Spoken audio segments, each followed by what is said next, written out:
ശബരിമല സ്വർണ്ണക്കൊള്ളയിൽ തുണ്ടി മുതൽ കണ്ടെത്താനുള്ള അന്വേഷണം SIT ഊർജിതമാക്കുന്നുവെന്ന് ഞങ്ങളുടെ വിവിധ ബ്യൂറോകൾ റിപ്പോർട്ട് ചെയ്യുന്നു. അന്വേഷണം അവസാന ഘട്ടത്തിലേക്ക് കടക്കുമ്പോഴും തുണ്ടി മുതൽ കണ്ടെത്താത്തത് അന്വേഷണ സംഘത്തിന് കോടതിയിൽ തിരിച്ചടിയാകും എന്നുള്ള സംശയത്തിലാണ് SIT തന്ത്രം കുറച്ചുകൂടെ വലിപ്പത്തിലാക്കുന്നത്. സ്ട്രോങ് തന്ത്രമാണ്, സ്ട്രാറ്റജി. സലീം മാലിക് തിരുവനന്തപുരം വിവരങ്ങളുമായി ചേരുന്നു. Saleem, good morning, merry Christmas. പറയൂ Saleem. Good morning, merry Christmas. ഈ ശബരിമല സ്വർണ്ണമോഷണവുമായി ബന്ധപ്പെട്ട നിലവിലെ അന്വേഷണം അത് മറ്റൊരു ദിശയിലേക്ക് മാറ്റുകയാണ് അന്വേഷണ സംഘം. കാരണം ഇത്രയും കാലം ആ കേസുമായി ബന്ധപ്പെട്ടുള്ള വേരുകൾ തേടിയുള്ള യാത്രയായിരുന്നു അന്വേഷണ സംഘം നടത്തിക്കൊണ്ടിരുന്നതെങ്കിൽ ഇപ്പോൾ മുതൽ അതിൻ്റെ ഒരു രൂപം മാറ്റുകയാണ്. കാരണം ഇനി ഇവർ 3 ആഴ്ച മാത്രമാണ് ഈ അന്വേഷണ കാലാവധി, ഹൈക്കോടതി നൽകിയ അന്വേഷണ കാലാവധി അവസാനിക്കാനുള്ള സമയം.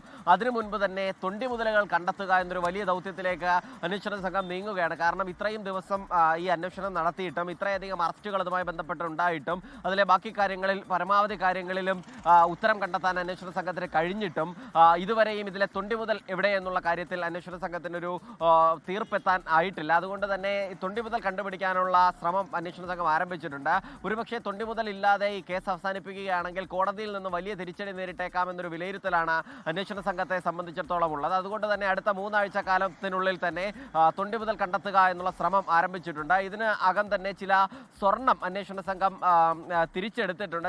2 സ്ഥലങ്ങളിൽ സ്മാർട്ട് ക്രിയേഷൻസിൽ നിന്നും ഈ സ്വർണ്ണ വ്യാപാരിയായ ഗോവർദ്ധനിൽ നിന്നുമൊക്കെ ചില സ്വർണ്ണങ്ങൾ കണ്ടെടുത്തിട്ടുണ്ട്. പക്ഷേ അത് ശബരിമലയിൽ നിന്നും ഇവർ കൊണ്ടുപോയതിന് സമാനമായ സ്വർണം, അതേ അളവ് സ്വർണം മാത്രം, അതായത് ഈ 419 ഗ്രാം സ്വർണം എന്ന നിലയിൽ അതേ അളവിൽ മറ്റൊരു സ്വർണ്ണമാണ് അന്വേഷണ സംഘത്തിന് കൈമാറിയത്.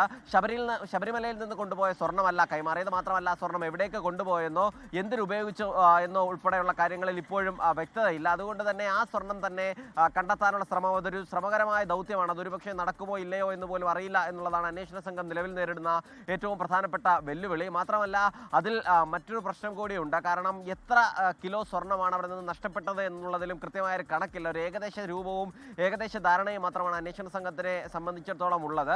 അതുകൊണ്ട് തന്നെ ഈ കേസിൽ പല അറസ്റ്റുകൾ ഉണ്ടെങ്കിൽ പോലും ഈ സ്വർണത്തിന്റെ അളവും തൊണ്ടി മുതലും ഇല്ലാതെ കോടതിയിലേക്ക് എങ്ങനെ ഈ കേസ് എത്തിക്കും എന്നുള്ളതാണ് നിലവിൽ SIT നേരിടുന്ന പ്രധാന വെല്ലുവിളി.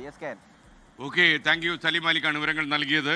ലോകത്തെവിടെയായാലും ഏത് സമയത്തും 24 വാർത്തകളും ഓഗ്മെന്റഡ് റിയാലിറ്റി പാക്കേജുകളും എക്സ്പ്ലെയിനറുകളും വിശദമായി കാണാൻ ഞങ്ങളുടെ YouTube ചാനൽ നിങ്ങൾക്ക് സബ്സ്ക്രൈബ് ചെയ്യാം.